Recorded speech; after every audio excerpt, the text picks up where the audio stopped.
1949년에 국민당 정부의 수도였던 난징이 함락되자 급히 대만으로 철수하게 됩니다. 특히 금문도, 전면다운은요 반드시 공략해야 할 요충지였습니다. 이 북쪽 해안의 교두보를 확보하는 데 성공한 1차 상륙군의 운명의 여신이 등을 돌리는 사건이 발생합니다. 국민당 해군의 전차 상륙함 충농함이 모든 화력을 이용해서 해상에 떠내려온 중공군 선박들을 차례차례 타격합니다. 그래서 죄다 침몰시켜요.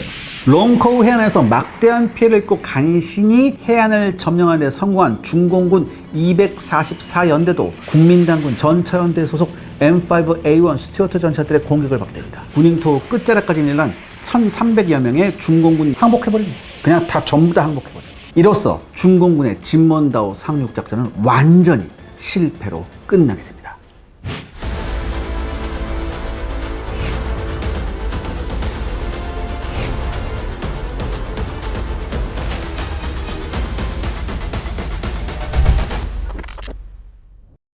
중공군의 상륙작전 실패 후에는 어떻게 되었나요? 네, 중공군이 진먼다오 상륙작전 실패를 만회할 길을 노리면서요 철치부심하고 있던 1950년 1월 5일 미국 정부는 이른바 애치슨 라인이라고 하는 극동방위선의 범위를 발표합니다. 알려진 바와 같이 극동방위선의 최전선은 일본과 당시 미국 신탁 통치령이었던 오키나와 그리고 필리핀으로 이어져 있었고요. 한국과 대만은 제외됐죠. 이는 소련과 북한으로 하여금 남침 전쟁을 결심하게끔 유도하는 결과로 이어졌습니다. 그리고 중국 공산정부 또한 미국이 대만 해협에서의 충돌을 적극적으로 개입하지 않으려고 판단하는 근거가 됐죠. 그런데요, 1950년 6.25 전쟁이 발발하면서 미 행정부는 중공이 대만 해협으로 진출해서 대만에 대한 장악을 시도함으로써 태평양 지역의 안전보장에 위협을 초래할 것을 우려합니다. 이에 따라 미 국동방위선에 대만을 포함시키지 않으면서 중공의 대만 해협 진출을 차단하기 위해 대만 해협에 중립화를 결심하죠. 이를 위해 트루먼 대통령은 1950년 6월 27일에 미 제7함대를 대만 해협에 파견합니다. 그럼으로써 중공과 대만 국민당 양자 모두의 대만 해협 접근을 견제했죠. 우리가 지금까지 알고 있는 건 뭐예요? 중공이 대만을 침공하는 걸 막으려고 했는데 그것만은 아니에요. 미국 정부는요, 대만 해협을 중립하려 했던 이유가 있어요. 첫째가 뭐냐? 대만 해협을 중공의 침공으로부터 대만을 보호할 수 있는 완충지대로 만들기 위해서였죠. 그런데 둘째는 뭐였냐? 대륙반공의 슬로건을 고수하는 국민당 정부의 본토 수복 기도 역시 용납하지 않겠다는 의지를 중공 측에 보인 거예요. 이렇게 함으로써 당초 대만을 극동방위선에서 제함으로써 중공에 보여주려 했던 제스처 역시 고수하려는 그런 목표까지 그대로 보존하려고 했었죠. 이에 따라 미국 정부는요, 대만 방어를 대만 본토와 펑호 제도에 한정한다고 국민당 정부에 통보합니다. 그러니까 대만으로 하여금 중국 본토에 초인접한 진먼다오와 타젠다오, 마쭈다오 등에 대한 방어를 포기할 것을 종용하죠. 이거 진먼다오는 금문도, 타젠다오는 대진도, 그 다음에 마쭈다오는 마조도예요. 여러분 지금 지도 보시니까 아시겠죠? 그러니까 여기에 대한 방어 포기해라 너네들. 너무 본토가 가깝다. 그런데 사실 여러분들 당시 중공 정부의 입장에서는요, 대만 해협으로의 군사력 투사는 고사하고 국민당군의 침공을 염려해야 할 그런 입장이었어요. 그래서 미국의 이러한 제스처를 어느 정도 긍정적으로 수용할 수밖에 없었죠. 왜냐? 이게 6.25 전쟁이 이제 계속 진행되면서 중공군이 이제 6.25 전쟁에 참전하잖아요. 그런데 대규모 의용군을 참전시켰다가 주력이 괴멸당했어요. 잘 아시죠? 그래서 막대한 피해를 입었거든요. 그러니까 여러분 생각해 보세요. 건국한 지 거의 1년 만에 국공내전의 후유증도 제대로 복구하지 못한 상태에서 대규모 병력을 참전시키느라 국가는 더욱 피폐해집니다. 그래서 이때 당시에 중국이 굉장히 어려워져요. 근데 여담인데요, 이런 사실에도 불구하고 중국 정부나 그 정부에서 일하는 관료들은요, 종종 항미 원조에서 인민해방군은 미군을 격퇴해서 국가의 존엄을 지켰다, 혹은 마오 주석의 결단으로 인민해방군이 의용군으로 참전함으로써 약소국 북조선을 침공하고 무엄하게 중화인민공화국의 위험에 도전하던 미국을 준엄하게 꾸짖었다, 이런 개소리를 아무렇지 않게 떠도 전혀 부끄러움 없이. 어찌되었건 대만 국민당 정권은요, 미국의 타젠다오와 진먼다오 포기 종용을 거부합니다. 그래서 계속 이들 도서 지역의 군사력을 유지하죠. 중공 입장에서도 내심 한국전쟁에서의 막대한 피해를 복구하고 중공군의 전력을 회복한 후 대만 해협으로 재차 군사력을 투사해서 실지를 확보하고자 하는 그런 전략을 세웁니다. 그리고 1953년 트루만에 이어 아이젠하워가 미 대통령에 당선되면서 대만 해협에서 미 칠함대가 철수하죠. 이는 대만 해협을 양국 간의 완충지대로 유지하는 실질적인 힘이 빠져나가 이 지역이 일시적으로 힘의 공백 상태에 빠지게 됐음을 의미했습니다. 따라서 대만 해협은요, 재차 긴장이 고조되기 시작하죠. 1954년 중공 외무부장 저온라이는요, 진먼다와 마추다오가 중국 정부의 영토며 따라서 이 지역을 국민당 정부의 손에서 해방시켜야 한다고 선언합니다. 이에 맞서 국민당 정부도요, 진먼다와 마추다오에 대한 방어력을 보강하기 위해 진먼다오의 5만 8천여 명의 병력을 그리고 마추다오의 1만 5천여의 병력을 증원합니다. 그리고 진먼다오를 요새로 만들기 위해서요, 지하 터널을 포함한 각종 지하시설을 건설하기 시작합니다. 그러면 이제부터 우리가 아는 금문도 포격전이 시작되는 건가요? 네, 맞습니다. 저온라이가 진먼다오 해방을 공언하고요, 약 한 달 정도 지나서 1954년 9월 3일 샤먼에 배치되어 있는 중공군 포병대가 진먼다오를 포격하기 시작합니다. 하지만 진먼다오에서도 대응 포격을 개시해요. 그래서 오히려 중공군이 적지 않은 피해를 입습니다. 국민당군은요, 진먼다오에 대한 중공군의 상륙을 사전에 차단하기 위해서요, 샤먼의 항구를 155mm 포로 아주 두들겨 부숩니다. 국민당군은요, 항공 정찰을 통해서 미리 파악하고 있던 샤먼섬의 중공군 상륙병력 집결 지역하고 포대를 타격할 수 있었어요.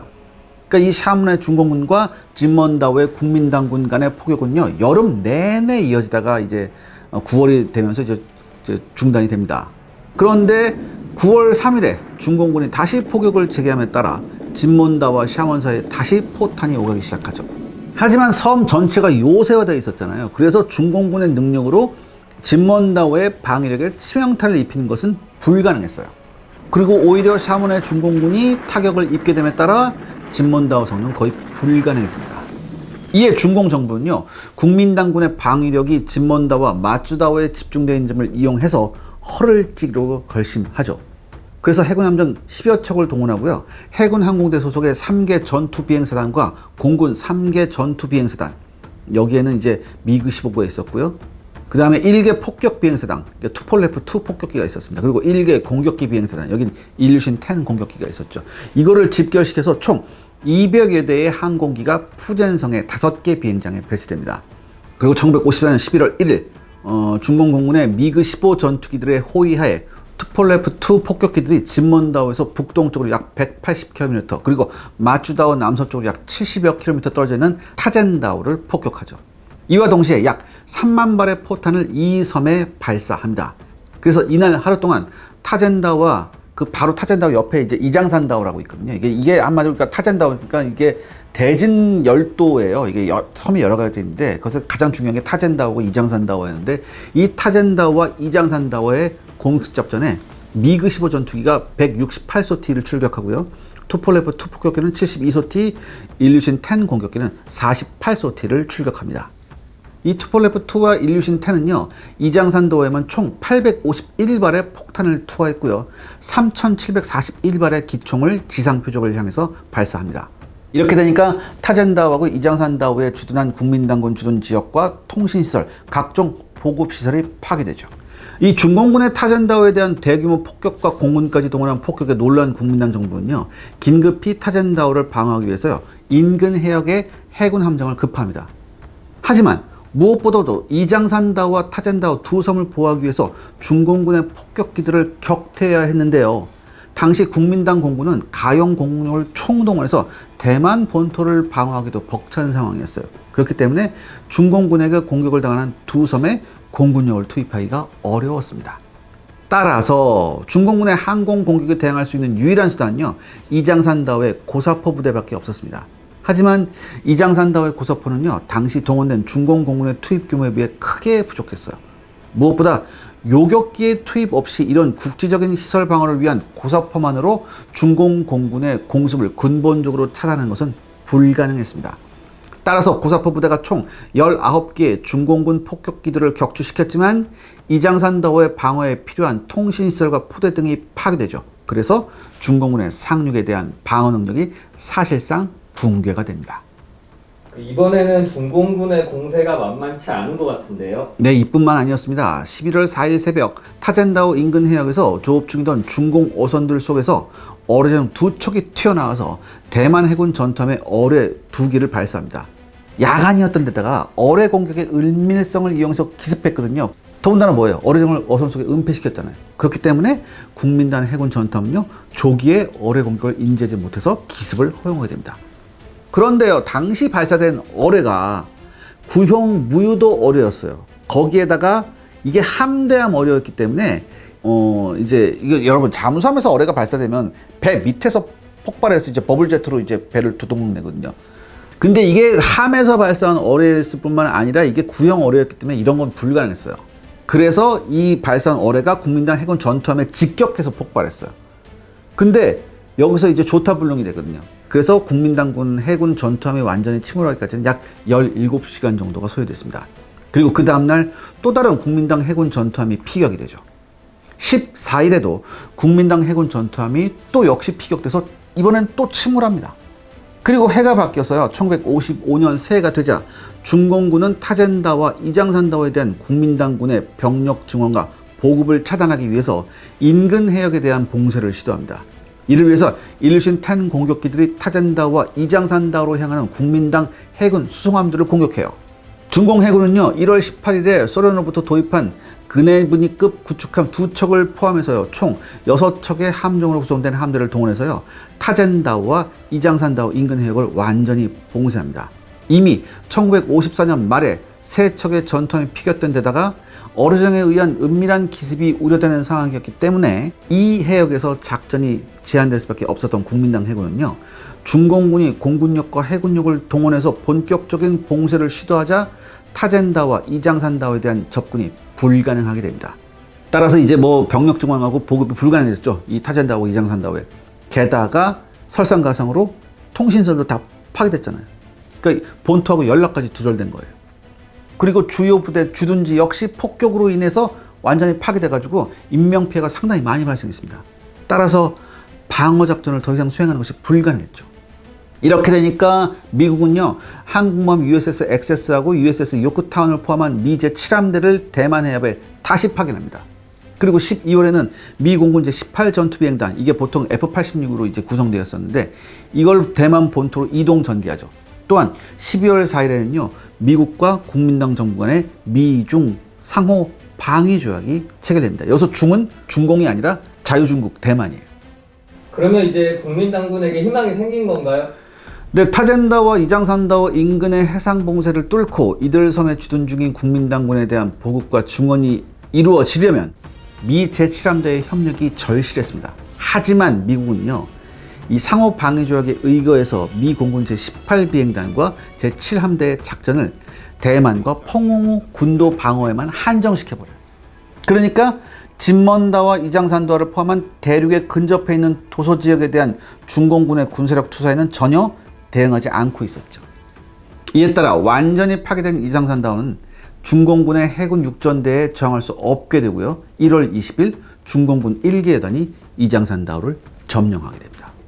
미국 정부도 국민당 정부와 체결한 상호 방위조약 효력 범위는 대만 본토와 펑우 제도에 한정된다는 기존 입장을 고수해요. 그래서 국민당 정부는 타젠다와 이장산다오를 결국은 포기하기로 하죠. 대신 공식적으로는 타젠다오에서의 중공군의 군사적 압력으로 인해 타젠다오에서 철수하는 것이 아니라 미 제7함대 사령관의 타젠다오 포기 건의를 수용하는 형식으로 철수를 결정합니다. 그러니까 이렇게 되면 어떻게 형식적으로나마 패전을 피하는 거죠. 그렇죠? 그러니까 이제 미 7함대도 타젠다오에 대한 방위 임무는 책임질 수 없으나 미국의 요구에 따라 섬에 주둔 중인 병력을 본토로 철수시키는 데 필요한 지원은 담당하기로 결정을 하죠. 그래서 타젠다오의 국민당군 철수작전에 미 7함대가 투입됩니다. 시청자 여러분들의 구독과 좋아요는 영상 제작에 정말 큰 도움이 됩니다. 여러분들 부탁드리겠습니다. 구독과 좋아요. 그러면 중공군이 이번에 승리한 건가요? 네, 공군력으로 이장산다오와 타젠다오를 손에 넣는 데 성공한 중공군은요, 1949년에 진먼다오 패전으로 무너졌던 자신감을 회복하고 진먼다오와 마쭈다오 공략을 준비하기 시작합니다. 이장산다오와 타젠다오에서 보여준 공군의 위력에 고무된 중공 정부는요, 진몬다오 공략에서도 공군력을 적극적으로 활용하고자 했습니다. 하지만 진몬다오 방면에는요, 비행장이 부족했었습니다. 당시 중공군이. 그래서 타젠다오로 폭격할 때와 달리 대규모 항공력을 투입하는 것이 불가능했어요. 때문에 중공 정부는 진몬다오 방면에 항공기를 투입할 수 있는 비행장들을 건설하기 시작합니다. 이런 노력으로요, 1956년 이후부터 진몬다오 방면에서도 중공 공군과 해군 항공대 소속 항공기들의 비행이 증가하게 되죠. 자연히 중공 공군 전투기와 국민당 공군 전투기 간에 서로 요격하는 일도 자주 발생합니다. 이전까지는 진몬다오와 샤먼 인근 상공에서 중공군 요격기들이 전혀 활동하지 못했기 때문에 국민당 공군이 푸젠성 대부분의 지역에서 제공권을 장악하고 있었는데요. 이제는 그 상황이 바뀌었어요. 미 군사 고문단의 지원과 새로운 미국제 전투기 도입으로 공군력이 재건되었던 1950년대 초반만 하더라도 푸젠성뿐만 아니라 광동 동부지역 그리고 잔지앙 남부지역 상공까지 모두 국민당 공군의 제공권 장악 지역이었어요. 그러니까 당시 중공군이요, 이 방면에 비행장을 확보하지 못했었거든요. 그렇기 때문에 국민당군은 이 지역 상공에서 정찰기를 이용해서 활발한 항공 정찰 활동을 전개했었어요. 그래서 당시 중공군의 상황을 손바닥 보듯이 파악하고 있었죠. 하지만 1956년부터 중공군은 이 방면에 요격기를 투입하기 시작해서요, 58년 2월 18일에는 중공 공군 제4전투비행단 소속 미그-15 전투기가요, 중국 본토 상공에서 작전하던 국민당 공군 RB-57A 정찰기를 격추해버립니다. 이에 따라 1949년 진몬다오 전투 때와는 달리 국민당 정부는 중공 측의 진몬다오 침공 준비 상황에 대한 정보를 획득하는 것이 쉽지 않게 됩니다. 이제는 장님이 된 거였죠.